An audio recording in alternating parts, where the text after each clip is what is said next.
He didn't walk in with flash dot, no designer tracksuit, no Instagram story at the entrance of Cobham, no clickbait smile for the media team holding iPhones. Michael Olise arrived like he always did, in silence, a single bag slung over his shoulder. Eyes low, expression unreadable. The kind of quiet that doesn't ask for attention, but ends up getting it anyway. Chelsea had just pulled off what many call the steal of the window.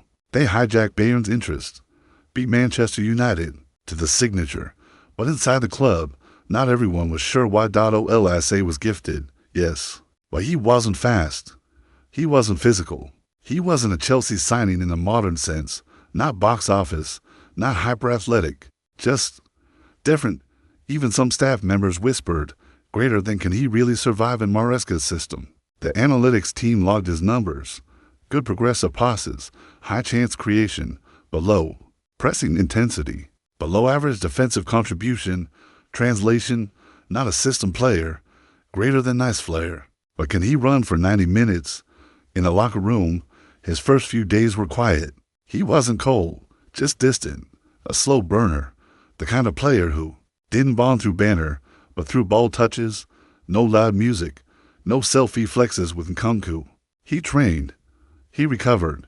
He watched Dot into some. That was unsettling. New signings are supposed to show hunger, roar in training, leave grass, stains on their shorts. But Olise? He moved like someone who'd already played the game in his mind 20 times before it started. Maresca noticed, but he didn't judge. He waited Dot because Maresca wasn't looking for fireworks. He was looking for alignment. Then came the third week, closed training session, full tactical, drill, no cameras. Just 20 players split into two teams, 10-minute rotations, full press simulations. Olise was put on the second string side, not as punishment, just by default. The starters were all the expected names: Palmer, Nkunku, Sterling. Olise wasn't in the core system yet. First 5 minutes, he barely touched the ball. Then came a misplaced pass from one of the academy midfielders. Loose ball bouncing between the lines. Olise stepped in Dot one touch, two. Head up, eyes scanning. He waited half a second too long, then slid a pass between the defenders that seemed impossible. A reverse-angled split that curved against the press and landed perfectly at the striker's feet. Goal. Everyone froze. Even Maresca blinked. Not because it was flashy, but because it was exactly what the system was missing. A pass that broke. Not just the shape, but the rhythm of the defense. The drill reset. Now the players leaned in. Olise started floating between lines. He wasn't sprinting. He wasn't shouting. But the ball kept finding him. A clipped cross to the back post. A feint that sent a senior defender sliding into shadows. A diagonal switch from the inside pocket that turned the entire shape upside down. He didn't smile. He didn't celebrate Dot. He just walked back into position like nothing had happened. The staff watching from the sideline began scribbling notes. One turned to the other and whispered, greater than he's not flair. He's firepower. Silent firepower. By the end of the session, even the starting sheet had started playing through Olise. It wasn't planned. It just happened. He had become the center of gravity. After training, Maresca called him over. No speech. Just looked him in the eye and asked, greater than, do you want to play centrally? Olise didn't blink. I want to play where the ball moves with purpose. Maresca smiled. That night, the staff tactical board was changed. Palmer wide. Nkunku false 9. Olise. Central creator. It was unofficial, not confirmed, but the board had shifted. The next morning, Sterling walked into the gym and found a few of the younger players watching clips from the closed training session. Who's that pass from? They all answered at once. Greater than Olise. That was the moment it changed. He wasn't just a new kid anymore. He was the system's secret weapon, and yet, outside Cobham, no one knew. The fans were still talking about Nkunku, about Palmer, about Maresca's new shape. Olise was a name, nothing more.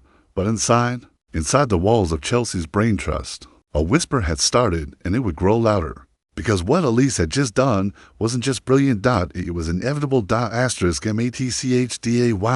Not just any match. The London Derby, a fixture soaked in emotion, noise, and pressure. The kind of game that turns prospects into names and names into footnotes inside Stamford Bridge. You could feel it in the concrete, the vibration of thousands pacing the concourse. The chant of old voices demanding new heroes, the hum of fans saying one thing, again and again, greater than who starts. In the press room, the headlines were already half-written. Nkunku leads the line. Sterling starts wide. Palmer, the playmaker, Michael Olise, most predicted the bench. Because stars are supposed to rise gradually, one cup game, one 15-minute cameo, not dropped into a war zone and told to conduct. But Maresca had already made his decision quietly, privately, with no leaks. Where the lineup dropped 75 minutes before kickoff. Social media blinked that it exploded. Olise starts, Cam, over Palmer. Madness or masterstroke. Inside the dressing room, it was quieter, but no less charged. Olise sat where he always did, headphones in, eyes low, shirt folded beside him. No ego, no reaction, just stillness before the storm. Nkunku walked past and gave him a fist bump. Palmer nodded. Even Sterling offered a quick go show respect, real respect. But there was still tension, because the spotlight wasn't supposed to be on Olise, and now that it was, there would be no hiding. As they lined up in the tunnel, Maresca gave the final instruction, greater than move fast. Think, slow, trust your feet. He turned to Olise, greater than, and remember, they don't expect you to lead today. That's your advantage. Olise didn't say a word. He just closed his eyes, took one breath, and walked into his moment. The match began fast, violent, derby energy. The opponents pressed high. Chelsea were pinned for the first 10 minutes, possession sloppy. Nkunku isolated, Caicedo overwhelmed, and Olise, he barely touched the ball. Fans started whispering, greater than where's he? Why isn't he showing? Wrong call. But then, minute 14. Caicedo wins a ball near the center circle. Olise checks short, receives on the half turn, and suddenly, everything slows down. He glides past one, drops the shoulder, to defenders drawn in. He slips a no-look reverse pass behind the line. Palmer runs onto it. One-touch cross. Nkunku volleys save but the crowd sees it and now. They feel it. Minute to the Olise again, drops deep, beats the press with a pirouette, chips a pass over the midfield wall into Sterling's path. The winger's shot is blocked, but the build-up, smooth, composed. Minute to 9. Corner kick. Olise jogs over. Camera zooms in. He whispers something to Enzo, then curves the ball short instead of deep. 1-2. Quick triangle. Suddenly, he's inside the box. One fake. One drag. Shoots. Block. Rebounds to Nkunku. Taps and goal. Bridge erupts. But everyone looks at one player, not the scorer, the architect. At halftime, the dressing room atmosphere is buzzing, but Olise, still silent.